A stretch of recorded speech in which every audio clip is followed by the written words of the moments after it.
The third destination. In the 1960s, tourists, local and foreign, were drawn to Cresta del Mar along with Malignag and Long Beach. The place was so dark, only the moon lighted the area.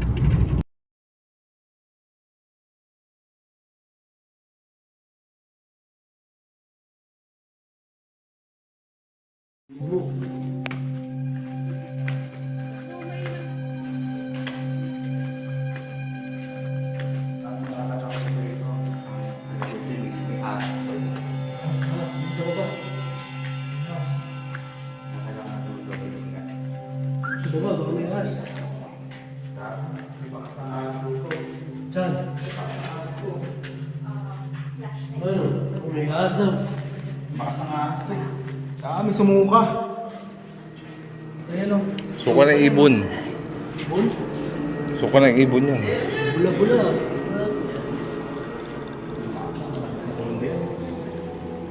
Hanapin niyo yung butas.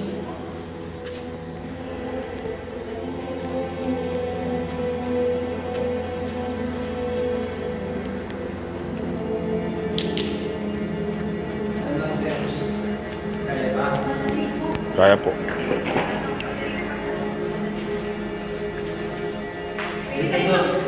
Ituturo ko yung ano, yung butas na muntik na si Elo.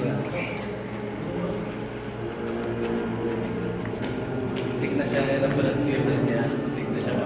Nagpunta dito sa Swarovski. Strange Shadows. Napanood ko yun. Kaya lang eh. Ano kaya kung maglagay ka ng tent dito na? Dito na. Paano may libre ko dati? Sama natin si Iwa. Paano merong ano, may isang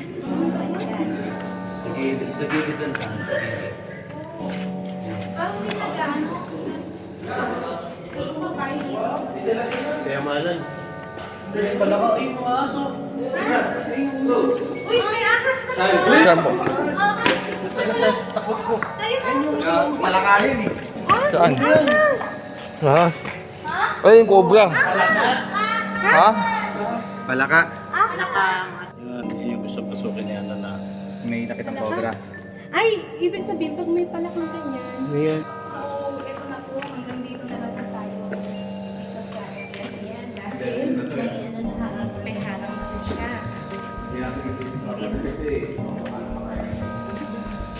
So, ito po yung, ilang metro lang ito. Hindi naman ganun kahaba.